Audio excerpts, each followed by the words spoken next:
Hello बच्चों, आज फिर मैं आप सबके लिए बहुत शानदार कॉन्सेप्ट लेकर के आया हूं जो आपको बोलने में बहुत मदद करेगा। समझ पा रहे हो? अगर इंग्लिश लिखना चाहते हो, बोलना चाहते हो, तो आज जो क्लास आज जो शुरू होने वाला है ना, उसके माध्यम से आप अंग्रेजी लिख भी सकते हो, बोल भी सकते हो। और क्या है ना, आज कुछ अलग की बात की जाएगी। आज इंग्लिश का वो रहस्य बताया जाएगा जिसमें मैक्सिमम बच्चे क्या करते हैं, मिस्टेक कर देते हैं, वो गलती कर देते हैं। उसको लिखने में कैसे आएगा वही चीज़ तो देखना है। क्या है ना कि मैं आज जो शब्द लिखने वाला हूं उसको कहते हैं, जैसे डू, यहां पे मैंने लिख दिया डू और डज। समझ पा रहे हो? डू और डज क्या होता है, डू डज, उसी को तो देखना है। डू डज का प्रयोग इंग्लिश में कैसे किया जाएगा, इसको लैंग्वेज में कैसे किया जाएगा, वो चीज़ समझना है। सबसे पहले मैं ये सोचता हूं कि इसका मैं एक स्ट्रक्चर बना दूं जिसके माध्यम से आप बेहतर कर सको। समझ पा रहे हो? तो देखो ध्यान से, क्या है ना कि यहाँ पे देखो हमने लिख दिया सब्जेक्ट डू और does, subject do does plus V1 plus other word, यही स्ट्रक्चर है। इसके माध्यम से आप अंग्रेजी बेहतर करोगे। समझ पा रहे हो?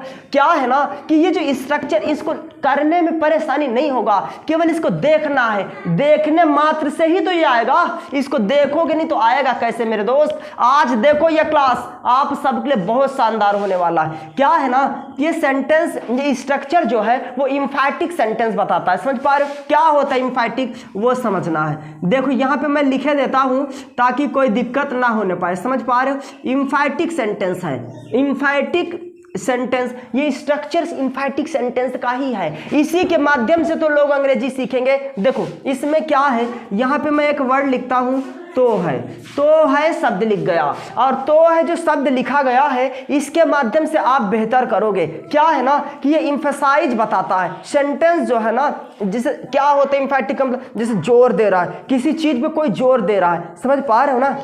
जैसे क्या है ना कि जैसे पापा क्या करते हैं, पूछते हैं बच्चे को तुम पढ़ाई करते हो, पढ़ाई करते हो, ऐसे बोलते हैं ना।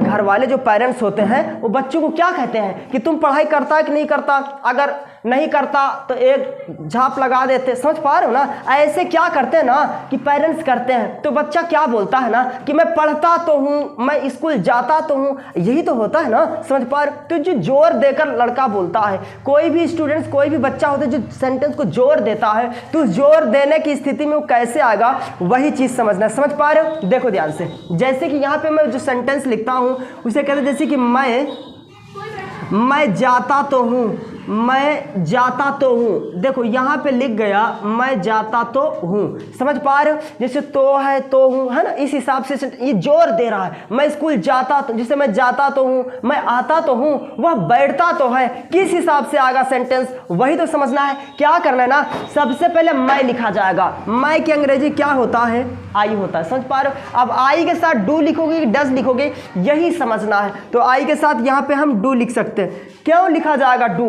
उसी पे तो चर्चा करना है। जैसे कि यदि हम बात करें, सबसे पहले मैं बता देता हूं, जैसे यहाँ पे हमने लिख दिया PN का मतलब प्लूरल नंबर। समझ पा रहे हो? जैसे SN का मतलब होता है सिंगुलर नंबर। समझ पा रहे हो ना?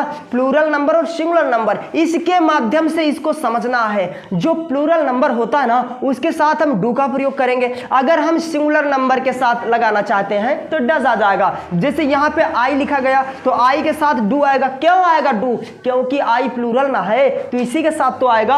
अगर हमारा सब्जेक्ट प्लूरल होता तो उसके साथ डू लगाते हैं, और अगर सिंगुलर होता तो डज लगाते हैं। जैसे देखो यहाँ पे मैं लिखे देता हूँ, जैसे आई यू, है ना, यहाँ पे देखो लिख गया यू और वी लिख गया, दे लिख गया। आई यू वी दे के साथ क्या लिखा जाएगा, डू का प्रयोग। अगर हम सिंगुलर नंबर लिखना चाहते हैं, जैसे ही आ गया, है ना, सी आ गया, इट आ गया, कोई नेम आ जाए, कुछ भी आ जाए, कोई नाम आ सकता है। समझ पा रहे हो ना? जैसे कि ये देखो यहाँ पे ये चीज़ आ गया, तो इसके इन चार, जैसे इस प्रकार के जो शब्द होते हैं वो सिंगुलर की श्रेणी में आते हैं, तो उसको क्या करेंगे, उसके साथ डज लिखा जाएगा। अगर जैसे आई यू वी दे है, प्लूरल के केस में आता है, तो उसमें क्या लिखा जाएगा, डू लिखा जाएगा। तो हम क्या करेंगे, आई के साथ डू का प्रयोग कर दिया जाएगा, जैसे आई डू, और उसके बाद V1 क्या होता है ये जाना है ना, तो जाने की अंग्रेजी क्या होता है? गो होता है। आई डू गो, मैं जाता तो हूँ, जैसे मैं आता तो हूँ, क्या होगा?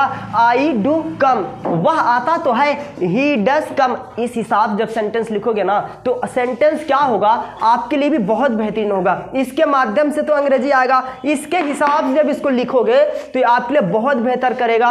अच्छे तरीके से लिख लो, इसको समझना है, इसको समझने के हिसाब से जब इसको समझोगे तो बेहतर होगा। समझ पा रहे हो? तो इस तरीके से क्या होगा, इसको लिखने की जरूरत है। समझ पा रहे हो? जैसे कि यहाँ पे लिखा जाएगा, मैं जाता तो हूँ, आई डू गो, मैं आता तो हूँ, आई डू कम, मैं बैठता तो हूँ, आई डू सिट, मैं खड़ा होता तो हूँ, आई डू स्टैंड। कुछ भी बोलो, सबके साथ ऐसे ही आएगा। जैसे देखो एक सेंटेंस और देखो, जैसे राज स्कूल जाता तो है, राज स्कूल जाता तो है, कैसे लिखा जाएगा? तो सबसे पहले राज आएगा, यहाँ पे लिख दो राज, और उसके बाद क्या किया जाएगा ना, जैसे राज है तो राज डू डस क्या लिखोगे? राज सिंगुलर है, प्लूरल है, राज क्या 20 रोल है क्या? राज का एक ही रोल ना होगा, उसके साथ हम लिखेंगे डज।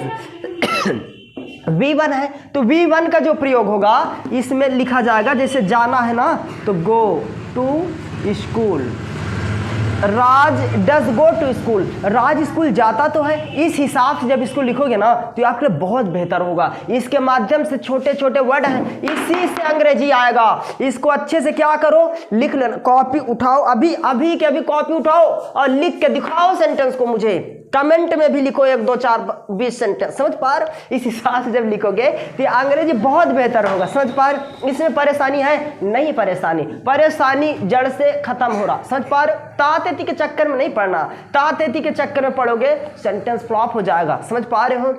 इसमें क्या है ना, ये इंफैटिक सेंटेंस है। सेंटेंस जो है ना वो जोर दे रहा है किसी चीज पे। कैसा जोर दे रहा है? वही तो, जैसे कि मैं बोलता तो हूँ, आई डू स्पीक, मैं जाता तो हूँ, आई डू गो, इस हिसाब से आएगा। अगर हम डिड की बात करें तो डिड किस हिसाब से आएगा वो चीज समझना है। देखो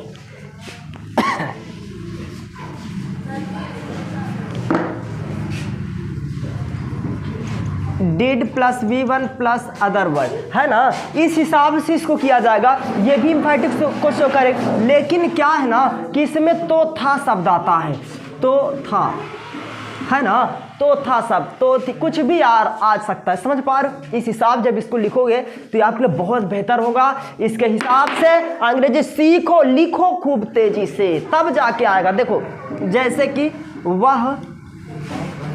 वह जाती तो थी, वह जाती तो थी। समझ पा रहे हो? इस हिसाब से वह की अंग्रेजी क्या होता है? शी होता है, यहाँ पे सी लिख देना है ना। उसके बाद डिड आएगा, लिख दो डिड, डिड लिखो, यहाँ पे डिड हो गया। उसके बाद जाना, जाती है ना, जैसे जाना है ना तो यहाँ पे क्या लिखा जाएगा? सी डिड गो। वह स्कूल जाती तो थी, वह वहाँ बैठता तो था, तो क्या होगा? He did sit there. समझ पा रहे हो? इसके माध्यम जब अंग्रेजी सीखोगे तो आपके लिए ना बहुत चमत्कार होगा अंग्रेजी में। समझ पा रहे हो ना? इसी के माध्यम से हजारों लोग बोलते हैं तुम भी अंग्रेजी सीखो, मैं हूं ना सिखाने के लिए। देखो ध्यान से, क्या है कि जैसे कि वह बोलता तो है, ही डज स्पीक, वह आता तो है, ही डज कम, आप बैठते तो हो, यू डू सिट। समझ पा रहे हो? जैसे मैं बैठता तो था, आई डिड सिट, आप बैठते तो थे, यू डिड सिट। इसके माध्यम से ना तुम 20 नहीं 50 नहीं 100 सेंटेंस, हजारों सेंटेंस लिखो। जब लिखोगे तो ये बेहतर होगा। अंग्रेजी सीखने में बहुत काम करता है ये। इसी के हिसाब से लोग अंग्रेजी बोलते हैं। तुम भी बोलो, मैं सुनना चाहता हूँ अंग्रेजी, मैं देखना चाहता हूँ कि तुमको अंग्रेजी में कभी भी कोई भी प्रॉब्लम ना होने पाए। समझ पा रहे हो? तो मैं अगले क्लास में फिर से आप सब में बहुत शानदार कॉन्सेप्ट लेकर के आ रहा हूँ जो बहुत अच्छा होगा। ठीक है, क्लास इज ओवर।